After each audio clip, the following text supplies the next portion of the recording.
Hello, ladies and gentlemen. Welcome to the Doghouse Podcast, Episode 7. We have Mr. Garrison, not the Mr. Garrison from South Park, but we have Garrison in the episode. Hi, Garrison. How are you today, Mr. Sir? Hi. Yay.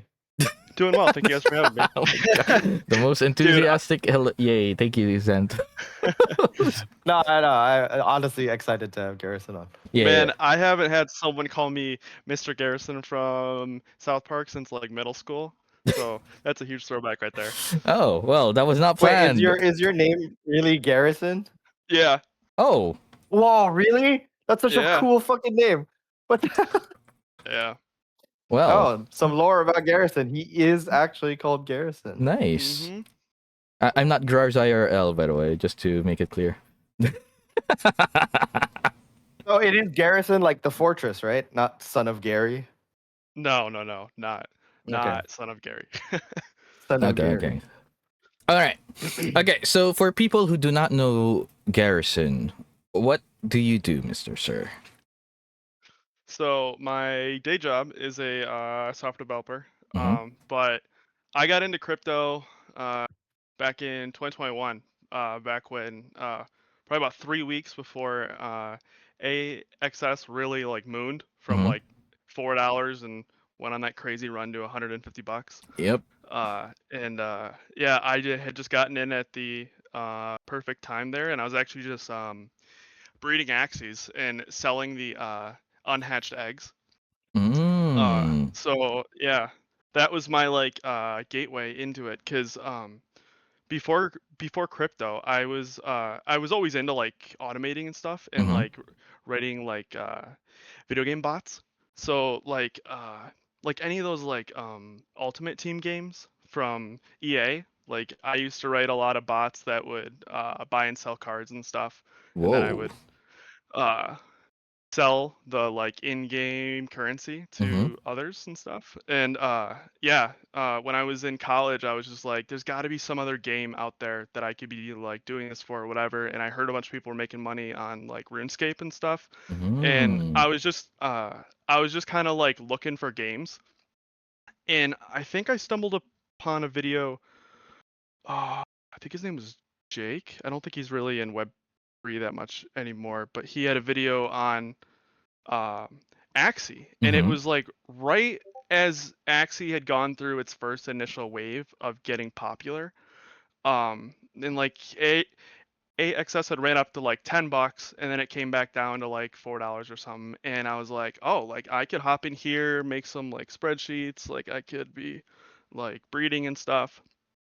And I actually got one of my buddies to kind of do it with me, and we kind of spreadsheeted everything out, and I was like, I don't even think we need to hatch these eggs, like we could just flip them. And we we had just gotten in at the perfect time, and Mm. like it was just like you couldn't breed fast enough. Like they were literally selling within like 30 minutes of breeding them. I think we were breeding like aquas or something. Oh, yeah, I mean that was the But hot thing back then. yeah, yeah. So it was all just like, where's the meta? What are we doing? Then when that all started to go downhill, hopped over to Gala. I actually ended up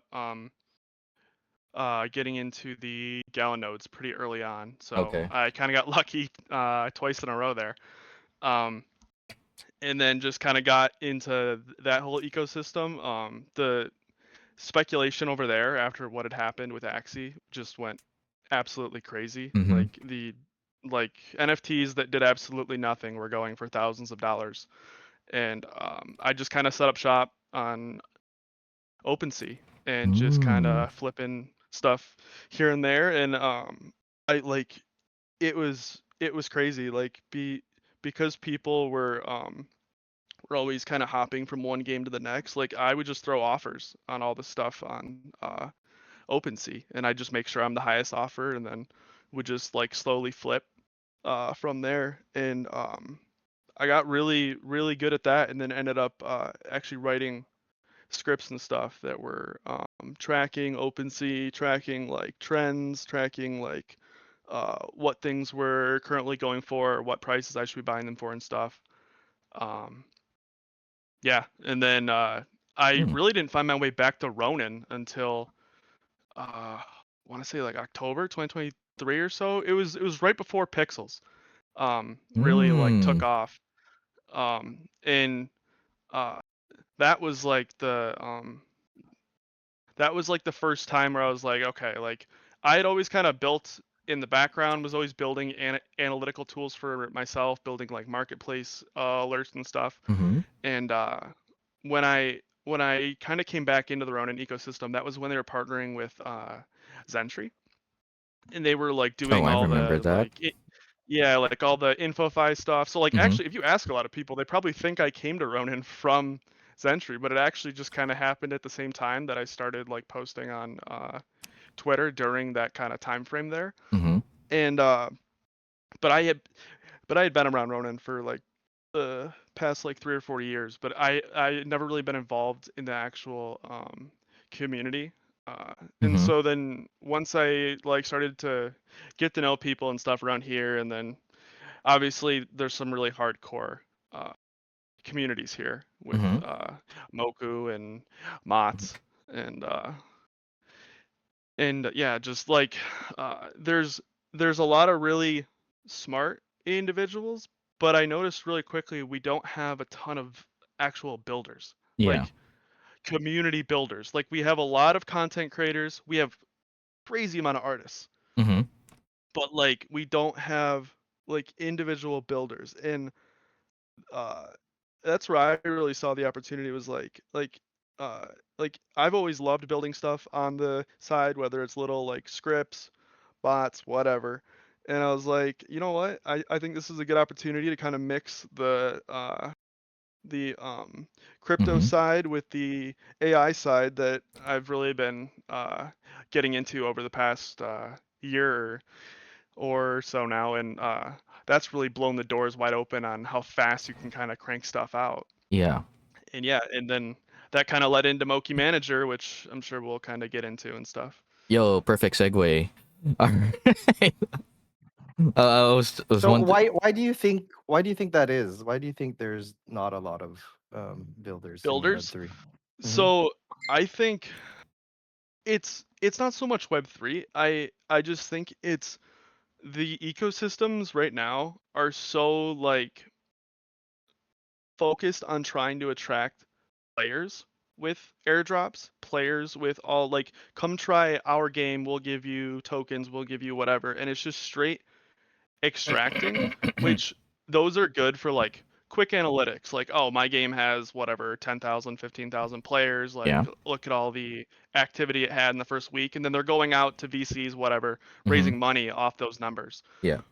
But when those players leave and they just go to the next game, and then they've raised all this money, and then they're not ready to launch the actual product that they had a preseason for, or like some alpha uh like 6 months earlier or Hmm. whatever, uh like there's no reason for those players to kind of come back around unless you're going to dangle more money in their face. Where Yeah. if if you would see the incentives align more to builders and grants and trying to get people to actually build communities and build tools and stuff, kind like honestly, Moku's a great example of just guys that are really smart, they're really passionate about what they do, and they're willing to iterate quickly. Like we saw what they did with Tamamime Hmm. and now Grand Arena. Like they're able to pump stuff out pretty quickly, uh, and like I wish we would see more of those be supported by the networks, where uh, they are trending that way. If you've seen Jiho's recently, he's been really like pushing the Ronin grants and stuff. I know Mott's just filled out an application for one, and I'm kind of helping out over there. But so yeah, kind of a long-winded answer, but if we could shift a lot of those rewards from the quick player number dopamine hits to actual builders and things that are going to benefit the ecosystem long term. I think Ronin's finally figuring that out, and I think if you asked them personally, they would say that they kind of screwed that up when they went to open Ronin. Is we had all this hype and we just didn't capitalize on it by bringing in builders right um, when the floodgates were opening and stuff. But Yeah. I feel like we're gonna get another crack at it now that everyone's really struggling. Only like the true builders are left. Like a Mm-hmm. lot of the quick extraction is gone. So I think what comes out of what's being built now by the hardcore communities and builders that are left here is going to be great. Yeah, so that's actually a great answer. Like I've never seen it from like a builder's perspective. I've mostly been a I An guess extractor. Yeah, because dude, I'm like still here. Okay. like why would I spend time building something when you watch some guy, he's like, hey, we're gonna airdrop to these people a brand new token and raise all this money, but they didn't build anything. They just sold an Mhm. idea of something or something for people to speculate on. But like the actual people that are building those products that are going to last cycles and push the ecosystem forward and build those foundational layers, like honestly, one of my like pet peeves with like Ronin is we have all of these like content creators, we have all these artists, and no one's built like a marketplace or anything where you can get like referral rewards, kickbacks from like all these people that you're interacting with in all these different communities. Like it just seems like there's all these things that Ronin is missing at like a bare Mhm. bones foundational level Yeah. of like someone just needs to come in and build it, because I think for the longest time we all thought Ronin was, or I'm sorry, Sky Mavis was going to build that, Mhm. and I think it's clear they expected more community builders to take on that role, and the incentives just weren't there to push it forward Mhm. right out of the gate. Fair, fair. And I mean, since you mentioned that, like I have heard some stories that the Axie Builders program, ABP from like 2022. I don't know if you heard about it, but Hmm. it's the grant for communities to make games. And I remember there's at least four that stood out, but out of those four, only one is remaining. So Mm, yeah, that wasn't a that is very uh yeah, that didn't turn out very well, did it? bad. Yeah, shout out to Yeah, AxieQuest for no, staying alive. yeah, there is definitely a fine line between giving out money to anyone who can put together a quick pitch deck and rewarding the people who kind of start off building on their own, because ultimately like everything has to come from a source of passion if you want it to last long term. Like you have to be passionate about what you're actually building, because if you're just building it for a quick buck, like the second that you get all that money up front, like you're going to lose the drive to keep building, keep pushing it forward and stuff. And that's where communities like mods, communities like Moku, like you can feel it. Like you can feel like they want to build cool shit here. And uh yeah, like to go back to the Axie Guild stuff, like how many of these communities now are like came from those Axie Guild days too? Like I'm Mm-hmm. pretty sure both Moku and Mots have people in them that came from those days. Mm-hmm. For sure. Yep. Like Cairo I mean, was we were definitely both an from Axie those guy, days. right? Yeah. Mm-hmm. Me too. Like Zanny's also here from Axie back then, right? Yep. Yeah. All right. Okay. Yeah. I think we can transition over to Moki Manager. Do you want to screen share Moki Manager?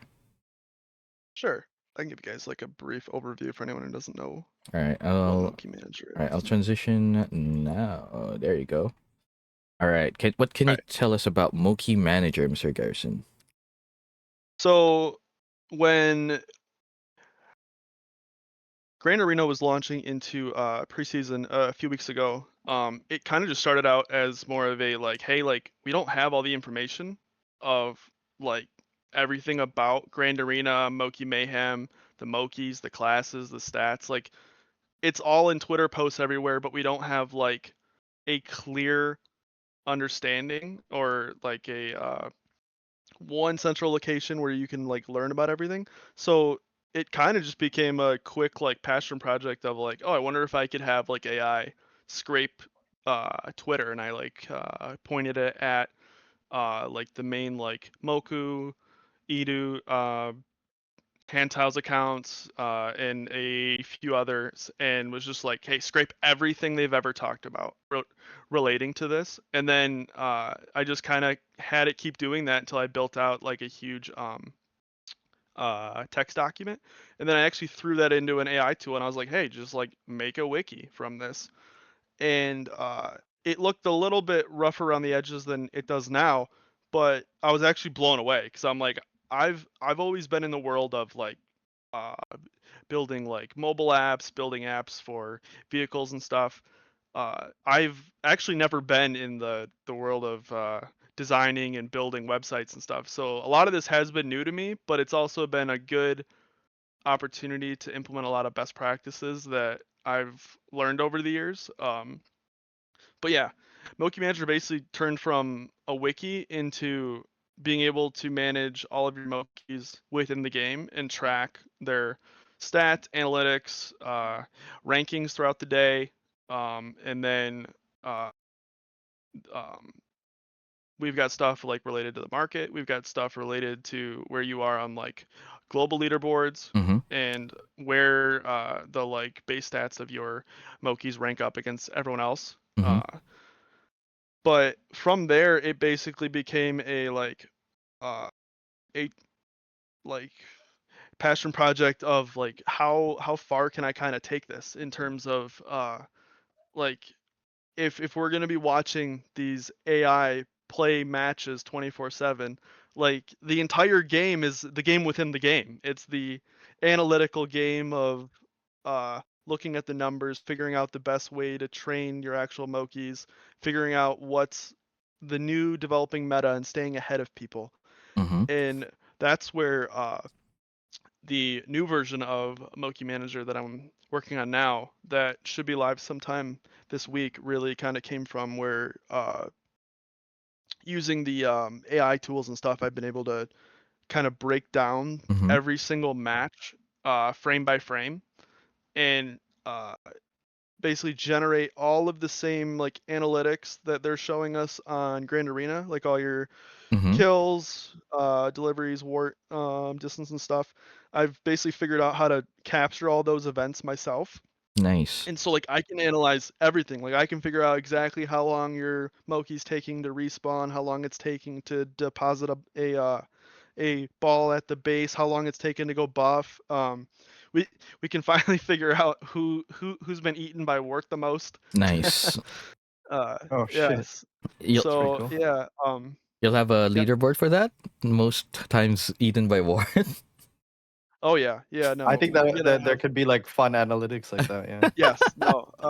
I've got a lot of things planned for version 2. I've Mm-hmm. got a lot of like having like awards within the matches that are Mm-hmm. like, oh, like if you got carried by your team members and didn't contribute anything, or you had like all these deaths and 0 kills, like it I think it'd be fun to like come up with awards for the players within the matches based on like crazy things that like happened, and then we can kind of have like a featured page where you Mm-hmm. can see like the Mokis that day that had like the craziest comeback win, or just got absolutely blown out, Mm-hmm. or like one Moki just went off and carried his whole team and stuff. So Mm-hmm.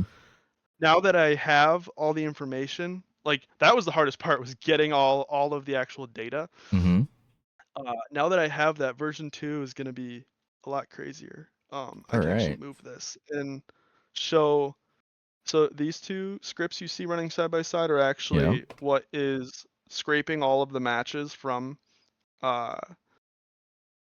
Grand Arena, Mm-hmm. and then it's uploading them to the database that's going to power. Uh, well, it is powering the current site, but really it's going to be version 2.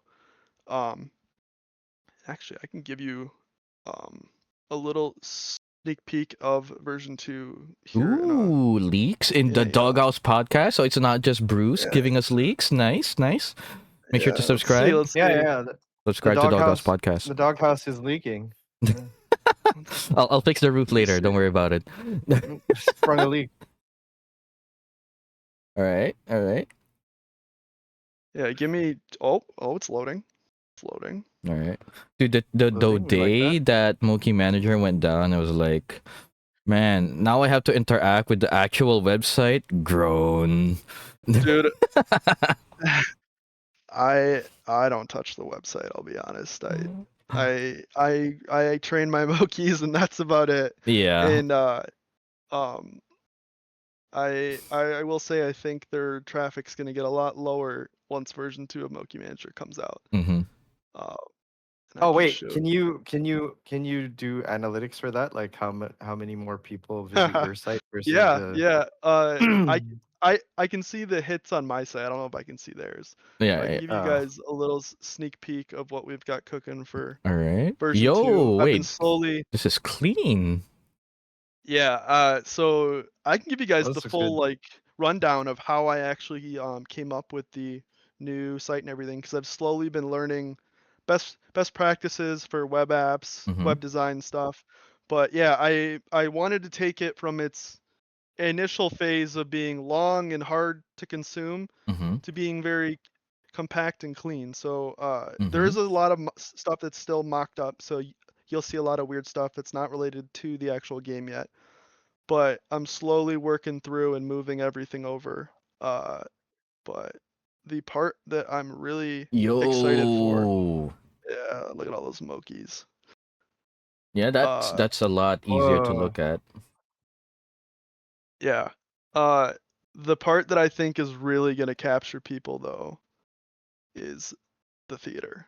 All right. What is this? And I think this is going to steal Oh my a god. lot of the thunder. Yeah. That was Yeah. really cool. Yeah, so I'm hoping to have full analytics. You'll be able to see like the whole like team matchups and stuff. You'll be able to analyze like every game before you actually go into it.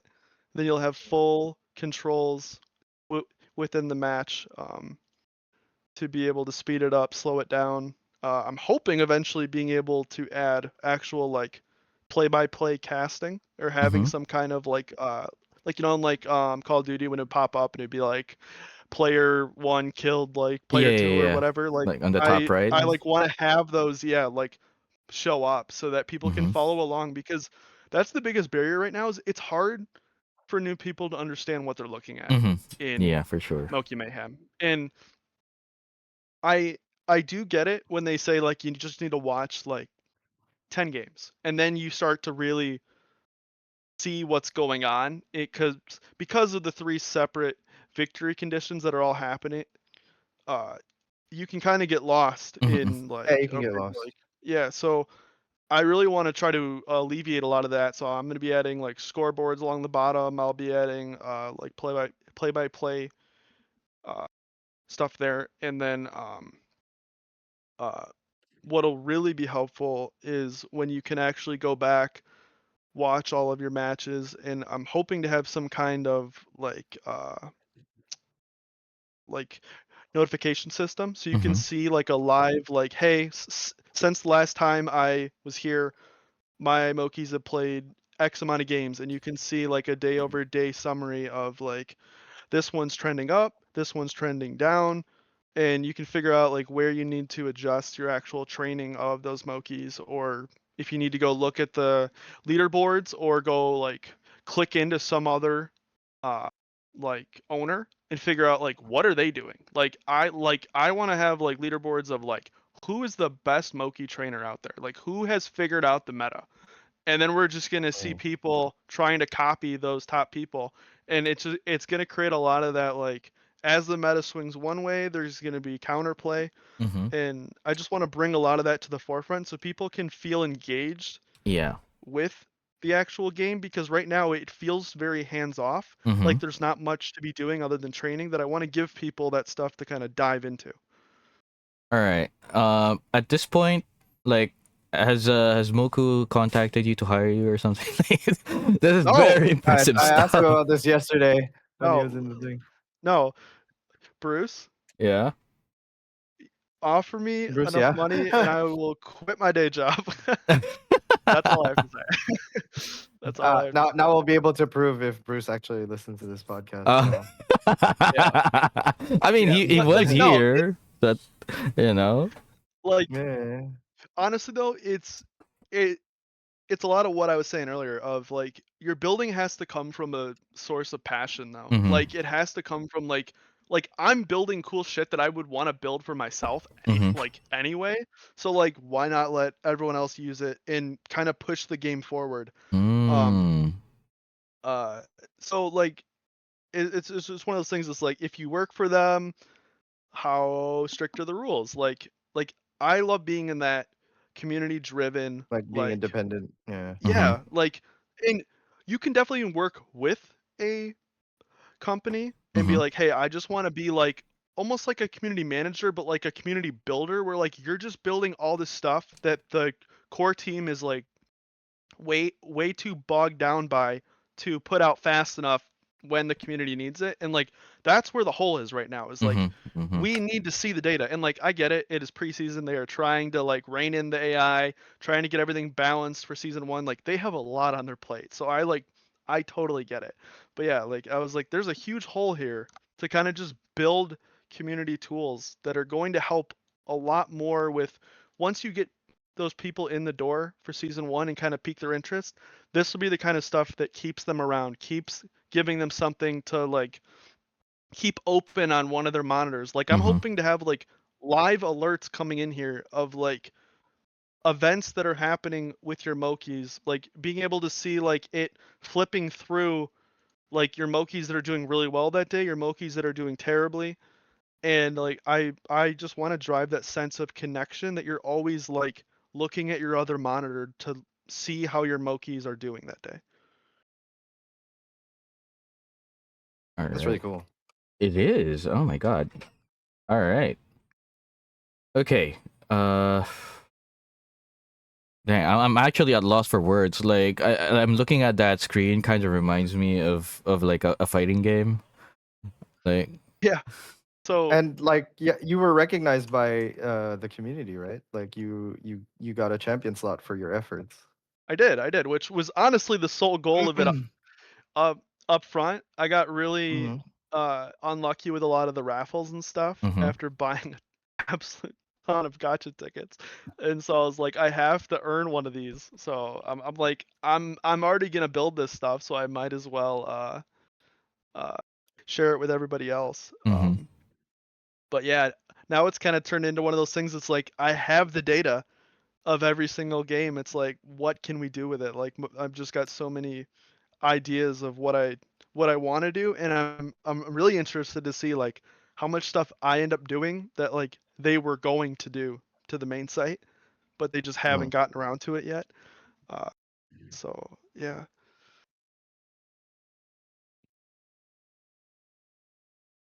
All right. So Oh, that's like for the website, right? mhm. Yeah. When does this go live? I'm hoping some probably the later part of this week. I still have a lot to clean up. I still got to clean up uh, the dashboard, the collection, uh, and then a lot of the like match viewing and Mhm. stats. I have so like the hardest part was getting all the data and then nailing what I want it to look like, which as we transition later into like AI and stuff, I can show you like how this was born. Yo, And like that's. literally like exactly how I like Mm-hmm. went through it cuz I've like building this site has really been like my like how can I leverage using AI in like the smartest way and like figure out like how to get it to perform at a level that is like production ready because it's like AI is very good for like quick prototypes, like I have an idea turning it into something visual, but when you start to scale and like I've already encountered this 3 or 4 times with building this site is once you start scaling and you start like incorporating all of this data, managing logins, managing all these different pages and stuff, the AI can fall apart quickly, and your design, if you don't have like a constant design reference for the AI, it can get all over the place. It can feel really like jumbled and unprofessional. So I've really been taking a step back the last couple of weeks and almost like rebuilding a lot of things with some newer practices that I've learned when Mm-hmm. using the AI to kind of make it so that once I have those foundations set, I'll be able to pump out new features, new screens within like 1 to 2 days whenever the community wants something added. Oh yeah, yeah, yeah. All right. You know, that was actually the main reason why I wanted you as a guest, because yeah, I've been in IT for almost 2 decades now, and I was part of the initial batch where everything was coded by a person, and now Mhm. that the IT world is transitioning into AI, I kind of and I kind of feel left behind. So I was hoping you can share like the tools that you use to make this website, because everything looks clean to me. Like this is like a 2 week effort for a design team, like a website design team, right? And you're pumping it out like weekly, like updating changes. Like the version that we're Yeah. seeing now is completely different from what it was like. Yeah, like what you're showing on screen right now. Yeah. Yeah, like it is it like and even this version from 3 days, 4 days, 5 days before, it's completely changing. Like Mm-hmm. I'm just completely like, "Oh, like why did I do it that way?" Like this first version was very like what's possible with AI, Mm-hmm. and now version 2 is like I think I've got it nailed down, like the foundations to Mm-hmm. really push these things, and not even just Moki Manager, like other games, other web apps and stuff. Where I'm gonna be able to pump out tools for the community at a crazy rate, Mm-hmm. and Mott's has been really huge with that. Uh, Cairo over at Mark of the Zeal. Yeah. They're probably the top um, guild within Ronin, and Mm-hmm. just in terms of engagement, ownership of assets within the games on Ronin, and he's been huge at really trying to support people that are Mm-hmm. great builders, great creators that are here on Ronin, and really trying to push the network forward and stuff. But yeah, I would love to show you like all the AI tools that I've been learning and using, because I was the same way like 6 months ago, like in the very like corporate traditional world Mm-hmm. of software uh, development, the AI usage is slow, and like Mm-hmm. there's so much that they're just like resistant to, and it takes a long time to really change the day-to-day workflow of those things. And I feel like it's finally starting to catch up in my day job, but it wasn't until like maybe 3 to 6 months ago that I really like started looking at these tools on my own, and I was like, oh my god, like I don't think the AI bubble's really a bubble. Like it is crazy how far it's come. And when you take someone who has a little bit of, I don't even want to say technical experience, but has that almost like project managerial Mm-hmm. mindset of breaking something into small enough pieces Mm-hmm. and then architecting more. Like Mm-hmm. you don't have to know how to program to do any of this, but you do need to be willing to study the best practices and use the AI to help you learn, Yeah. and then break things up into Oh, small enough chunks that the AI can handle. oh, there you go. All right. Okay, that's a pretty good introduction. Thank you for sharing that. All right. If you were to Are oh oh yeah, go sorry. ahead, Zani. Now, are you concerned at all about like AI? Like I mean, we're moving like towards a future where um AI can basically like build itself. Like AI will Yeah. just create more AI or better AI, and it just exponentially like becomes like out of our control. Are you concerned about that at all while you've been working with AI? Yes and no. I mean, Uh, I I I don't fear what the AI is going to do to the world.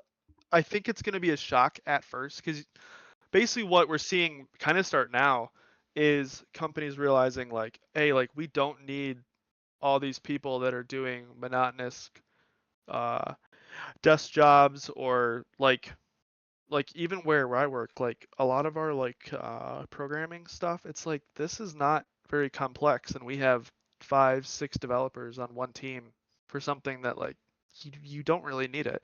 Like I I think what's going to happen is you're going to see a lot of people who are really good at architecting, the managerial, the philosophy behind Mm-hmm. things, and implementing best practices, that are good at coaching the AI.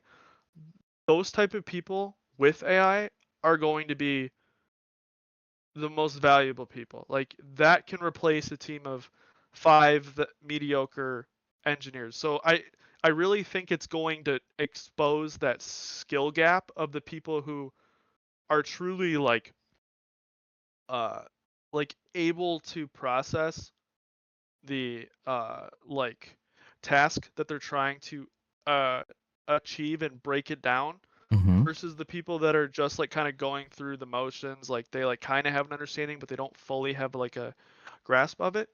Now, I also think though that the AI has made it so that anyone can learn this stuff very quickly. Like the AI, if you are patient and you chat with it and learn from it and use it as a way to learn rather than a way to kind of cheat through not having to do your work, or just kind of use it to automate stuff you don't want to do and you're not really like reviewing what it's doing, that's where it can kind of get like where people will kind of fall down that rabbit hole of just being lazy with it. I think those people are going to get Mm. left behind, or like we're going to see a lot of people shift from jobs that was probably already really boring for humans to be doing, uh like if it's just like a routine like paper pushing job, to like we're going to see this big shift where like it's going to be more like human to human interaction, or human uh necessary uh jobs that like the AI can't really fill, that like personal uh uh interaction. But in terms of am I scared about the AI building AI? Not really. I think using the AI to help us push AI forward is actually awesome, because you're gonna see that trickle into everything else. Like you're gonna see that trickle into like medical. You're gonna see that in our ability to uh, simulate things. There is a world in the not too distant future where like you could Mm-hmm. go into the doctors and say you have cancer that we would not think is curable today. Like we're going to be able to analyze things from so many different angles using the AI, and then you add the uh I don't want to say virtual reality, but like the simulation on top of that, where you could basically try all these different combinations, angles to attack something to see what works, that like would take humans forever to do. Like to be able to run these simulations and train these AIs to achieve things that like right now it just seems like impossible. Like I think that's going to be the biggest breakthrough in pushing the AI forward to help us make those breakthroughs in other areas of of the world. Um, as you learn more about AI where it is right now, you'll kind of learn its limitations and why it's not as scary as that sounds. With like right now, like they're what you could basically call its memory of like how much stuff can it actually keep in its mind before it needs to be cleared or reset and start over, is really not that much. So like that's where becoming a good AI user is really about managing the memory of your AI, and giving it the tools that that agent needs in order to be effective at whatever you're trying to work on. So like I don't fear that now, but at the same time, like if you would have asked me, or if you would have showed me where AI is now 6 months ago, I wouldn't have believed you. So ask me again in like Mhm. another 6 months. All right. So we're still far from Skynet. Yeah, All yeah. right. All No, right. Okay. Okay. we're still a ways away. All right. Okay. Now that we've gotten all of that out of the way, can you show us maybe your top 3 tools? Like maybe a free one and then maybe a paid one? Like which ones are your favorite ones? Yeah, so I will say this changes so frequently. Mm-hmm. Um, like what I was using a month ago is not what I use today. So if you have no technical experience, Mm-hmm. your best bet is to go uh just start playing around with a lot of the tools that have like free daily usage. I'm a big fan of Google's AI studio. Here, let me pull up some. I can actually show you Mm-hmm. what I started with on Yeah, yeah, yeah. Moki Manager. Like a simple website. Let's start with something simple, the one you use to make the initial wiki page. Yep, I'll pull that up. But yeah, so basically there's like levels to it. There's that person who just wants to dip their toes in the water. There's a lot of like if you look up just kind of vibe codey like tools, you've got like Google AI Studio is pretty good. Lovable is what I used actually for Moki Manager. And there's like Bolt and a few others. But let me see. I don't know if so like these ones, yeah, these ones are super simple. And actually, you can see some of the first iterations that did not turn out too hot. Oh. Some of the very first Oh. iterations Yeah, of what that's it kind of came up with. Yeah. But that's like pretty bad. Yeah. yeah, and Mm. like for these, like a lot of these, I just hopped in. I was like, here's a text document of everything we know. Here's the style I want, and just go. And it just kind of spat out something. But these tools are getting better day by day, and it's all about how you can organize the information before you give it to the AI. Mm-hmm. So I would say start by just going and messing around with some of these like vibe codey tools that'll just let you just shoot some ideas in here and just see what you can get it to make. But once you're really like you want to actually build something, I would move away from these and more to something like a chat GPT-5 or a uh, Claude. Claude is my favorite personally. It's what I use for everything now, and I can show you actually this tab. This one is actually a really good example. So I can show you, can I shrink this? So it's not in the way yet. Okay. So we'll start with this and then I'll expand it. So we'll move that over there. So this is Claude. Uh, they're basically all the same. They all have some kind of web UI, ChatGPT, Claude, whatever. Usually, uh, they'll have some free model and then they'll have their paid model that starts at like 20 bucks a month. I would say the $20 a month is so worth it. It's unbelievable. Like the amount of stuff that you can that you can come up with.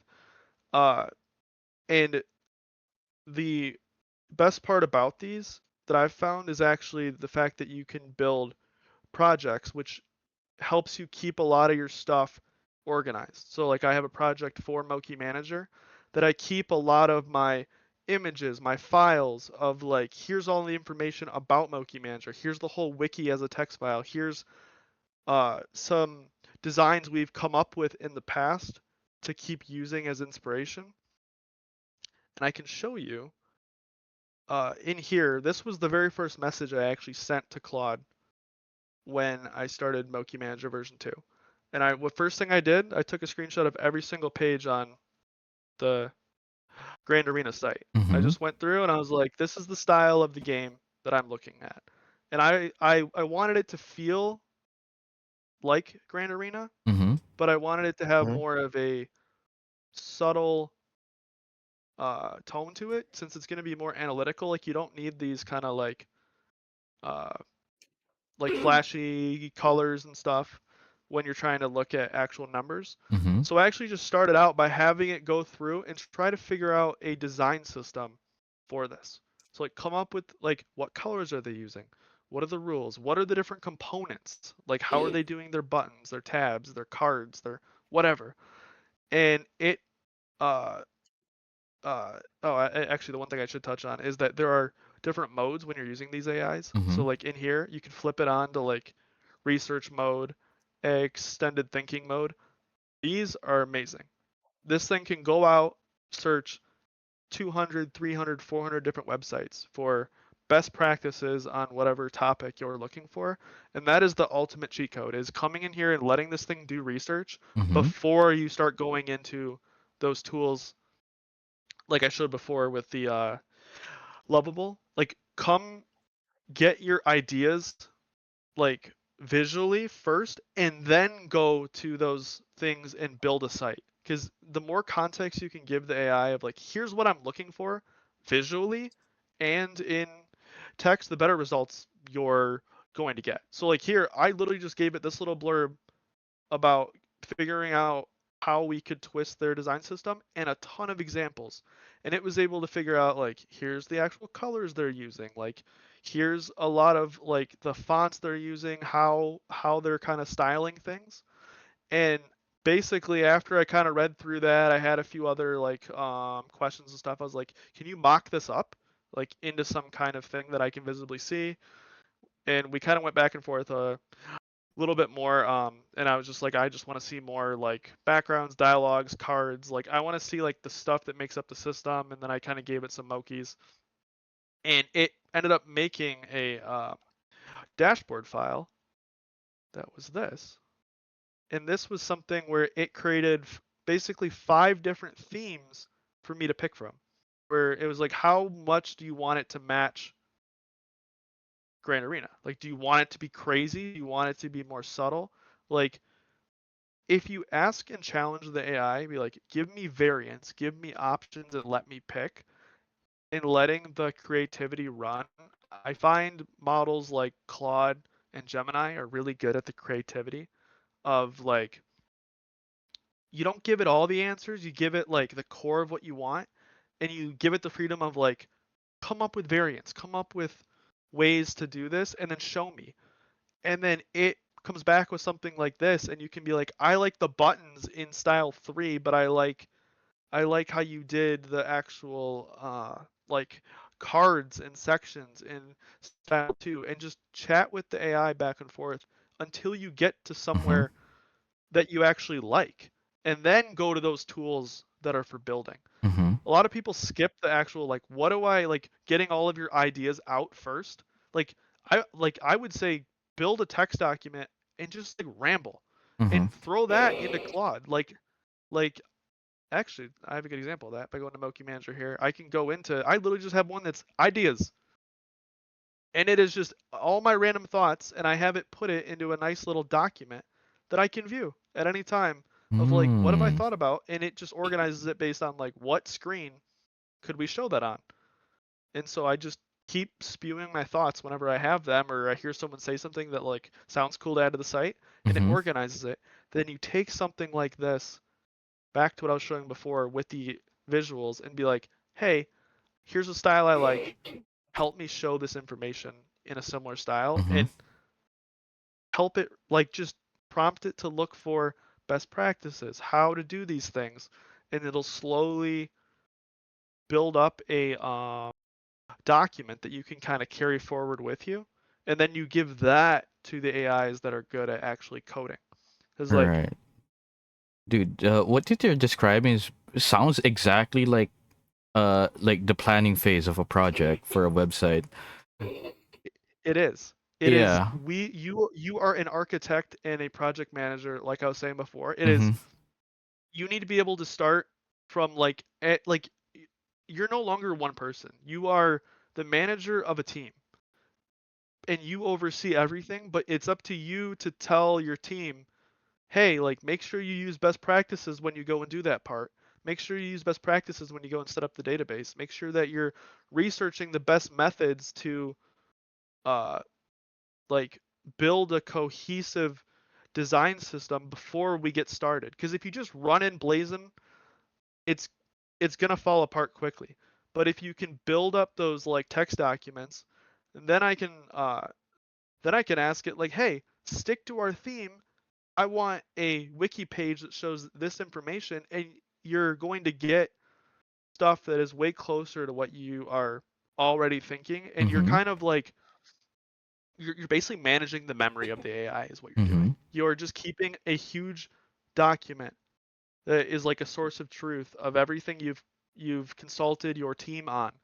And then that becomes what they all use, and you're managing that like this is what all of our shared knowledge is. And when you start thinking of it like that and then using the AI to be creative, be like, go come up with variations for these different features. Like that this video intro, Yeah. I or the versus intro was actually a Claude.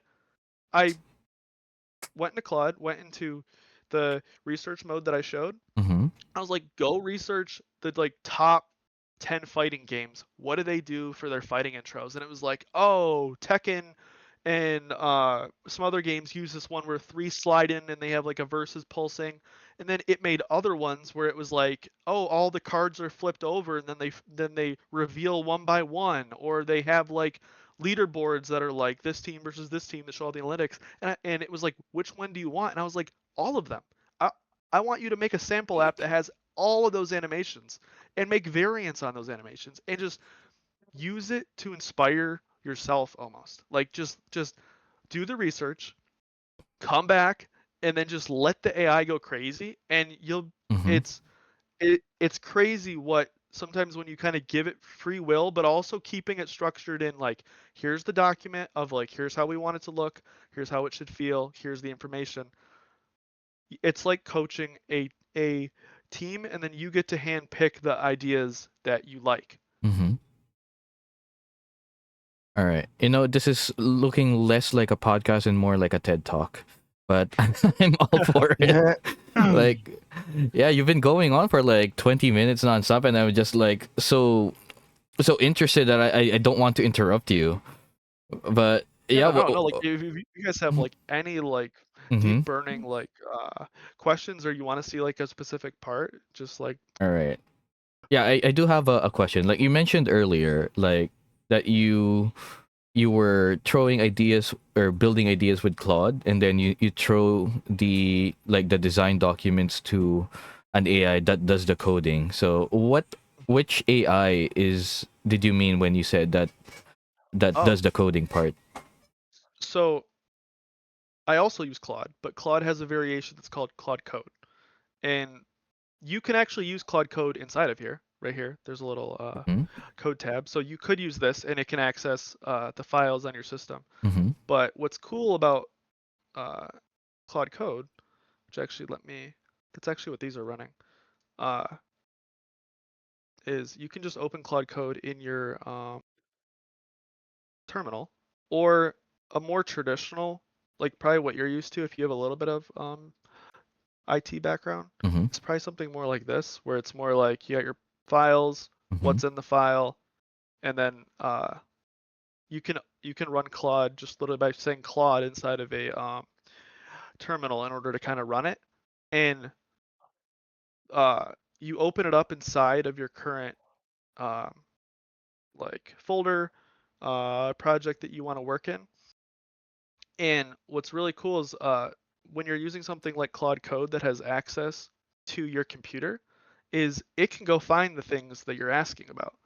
So like if I'm like, hey, I want to add this new animation to the match player, it will write little terminal commands of like, okay, I'm gonna go look in the project for everywhere we use the word like match, and it will kind of search around to find like where you have that information, whether it's in that text document that you kind of dropped in from the researching Claude, and then it will read those, and so it's aware of those things before it's able to start building.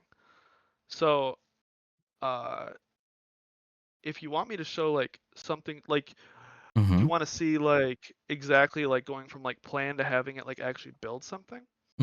we're actually at 54 minutes for the episode, so I Oh don't yeah. I don't think we have time for that. But dude, there's like so much more information that I feel like you can share with us that I feel very terrible about cutting the episode short. But Yeah, no. You're all good. right. All right, let's Dang, I kind of I just want to keep listening to you talk more, honestly. Like okay. Let's bring some structure into this. All right. So you mentioned using Gemini, and then you mentioned using Claude. So Claude is your designer, and then Claude Code is your coder. And Yes. it, this is not sponsored, by the way. It's a little late to say it, but we are not sponsored. Like everything mentioned here is purely for educational entertainment purposes only. Right? Just putting it out there. But yeah, so aside from those two tools, like what is a third tool that you would recommend using? If you're brand new, I would Mm-hmm. say go jump into uh, Google AI Studio or Gemini. Gemini does a lot of. Here, hold on. I can pull up a. Let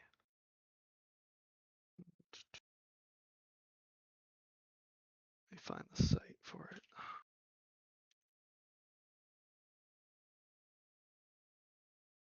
They have a really good suite of tools. Whether Mm-hmm. if you're more of someone who wants a site, if you want to do more like graphics. Mm-hmm. Let me switch to.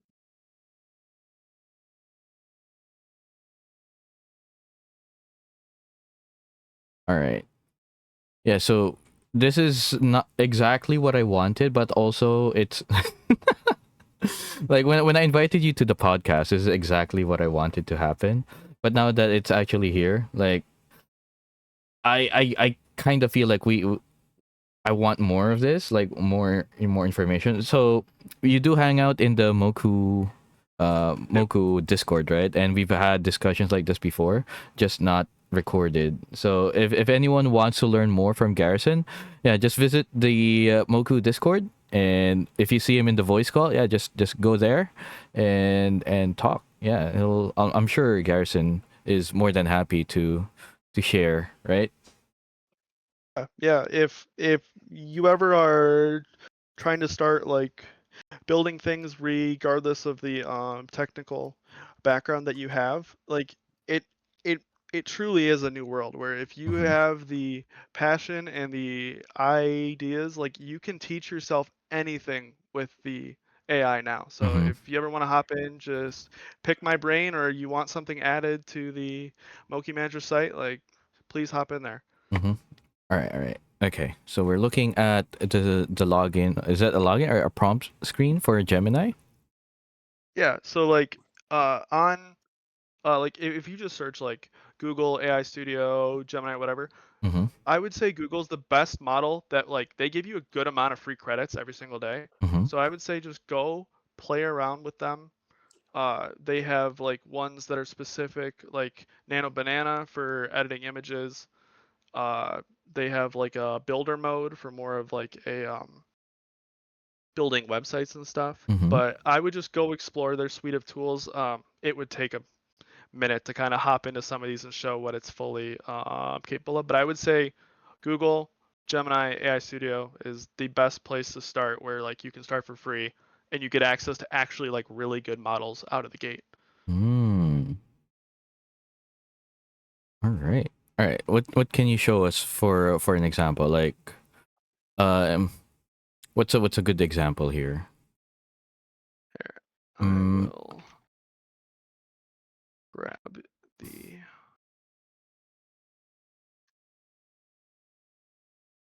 Sorry, I have a bunch of Google account that are all switching accounts as I'm trying to switch pages. Mm-hmm. Mm-hmm. All right. Mm, like here's something I've always wanted to do, but I never really had the time. Like, is it possible to make it crawl through a wallet, for example, and then like analyze the information, like what is its total PNL? over like for across multiple years? Yeah, so what you're kind of talking about is totally possible with like Claude and stuff. Mm-hmm. And what you're really looking for is more of a like web search Mm-hmm. feature. So here, actually, I don't know what's going on with my Google Gemini, but they must have redid their landing page or something because I don't know what I'm looking at. Uh-huh. But like what's cool is like in here, like Mm-hmm. under Claude, like these like web search features that they have here, that's what allows it to kind of scrape from those sites and stuff. Mm-hmm. So a lot of AI just needs to be directed. So if you can give it, like if you were to go to like a Ronin wallet, Mm-hmm. or like the Ronin Explorer, you could give it a page and be like, hey, go grab the information from this page, like maybe that's your like wallet or whatever, Mm-hmm. and it would be able to read like what's on that one specific page that it's fetching. It might be able to kind of switch pages Mm-hmm. and grab that information, but to get what you're actually after, where like you want to be able to like systematically crawl through um, all of like the pages of your Ronin wallet and Mm-hmm. then store information and calculate those profit losses, that's where Claude Code's going to come in. Because what makes Claude Mm-hmm. Code so good is it can write its own scripts. So you can give it the site, tell it, hey, go visit that website, and it'll go and it can you could have it launch a like browser that it controls, and it can read like the information that's being loaded by the site and figure out like, okay, here's what I need in order to grab each single page of your wallet history, and then it'll be able to write a script for you that you can kind of oversee. Like it'll say, here's what I want to do. I want to grab every NFT you've ever bought. I'm going to store what you paid for it, and then I'm going to look and see if there's a corresponding sell, and then I'll print out a graph of uh, or a table of what your profit or loss was on everything in your wallet. Mm-hmm. And that's something that Claude Code would be really good at All because right. it can like run those scripts for you rather than just like go search the web. All right. So that's gonna be my homework for later. That's I've always Yeah. wanted something like that, but you know, it's a very daunting task if you have over like 100 transactions, right? It's like so tedious. So I've never actually thought of like going through with it, but now that I Yeah. have the information that you've shared, you know, I'll go try that later after we're done recording, Yeah.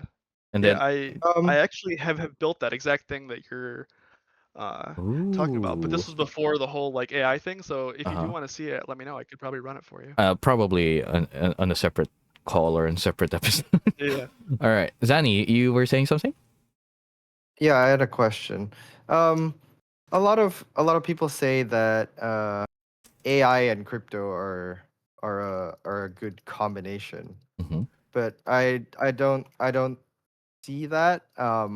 Do you agree with that, or So I think AI in anything is a good combination, to be honest with you. Mm-hmm. Like I think AI is going to change how we do everything. I think when people say that though, like AI and crypto, I think what they're uh, talking about is more like, you know how everyone says like, oh, crypto's great because it's decentralized. There's no like one centralized authority that owns things. Like we like right? to run nodes so that everything's spread out and it's more of like a like everything is voted on, but it's not owned by anybody or like one single entity. I think Mm-hmm. that's where Mm-hmm. people are kind of going with it. Is like as we build these AIs, it's like not only do you need a lot of uh, compute to train these models, and being able to kind of source resources from computers from all over to help you train when you need that computation. Like if you really want to learn about that, like you go look at like projects like Aether and like what they're kind of doing with their nodes and their like edge devices, or a team like um, what's the other one? Kosh Network. They're both like more like decentralized like AI, where like they're trying to make it so that we can train AIs better, and but then you have those people who are more referring to the like the like like who owns the AI? Like, do we want one person, like one central entity that's like owning and controlling that AI, or do you want that kind of governance? Do you want that kind of decentralization of it? And yeah, like there's definitely spots where it goes hand in hand with crypto, but I also Mhm. think a lot of people can use it as just kind of buzzwords. Right. Interesting. Okay. All right. You good, Danny? Yeah, that's kind of All right. yeah, that kind of answers We're the question. 1 hour and 5 minutes into the episode. Yeah. Let's go with closing thoughts, and then yeah, let's end the episode there. All right. Anything you want to share, Mr. Ganson, as your closing thoughts? No, just thank you guys for having me on. Thank you for letting me showcase Moki Manager, and Mm-hmm. yeah, like what we're saying, if anyone ever wants to learn anything, or you want to just see how things are being built behind the scenes, I'll probably be in the Moku Discord, just kind of building away. So feel free to kind of stop by and say hi. Mm-hmm. All right. Thank you. Zanny, last thoughts? No, I mean this was a very interesting conversation to have. Mostly it was Garrison just Yeah. telling us about stuff that we didn't know about. Uh-huh. But yeah, I mean it was really interesting and fun. Mm-hmm. All right. All right. Yeah. Okay. All right. As for me, like the reason I invited you, Garrison, was to learn about more about the tools that you were using, and yeah, you showcased them perfectly, and you even it's sound. This episode is more like a TED talk, like I mentioned earlier. It's more. This is like those YouTube tutorial videos of how to do a thing more than a podcast. And you know what? I don't regret it at all. I hope the people that watch this learned something new, and if you liked it, yeah, let me know so that we can have more episodes like this. Like I can probably get Garrison over here again. And yeah, thank you guys so much for watching. I hope you guys learned. And yeah, I'm definitely going to build that PNL script thing after this. Yeah. All right. Thank you guys so much for watching, and we'll see you guys in the next episode. All right. Thank you, and bye bye.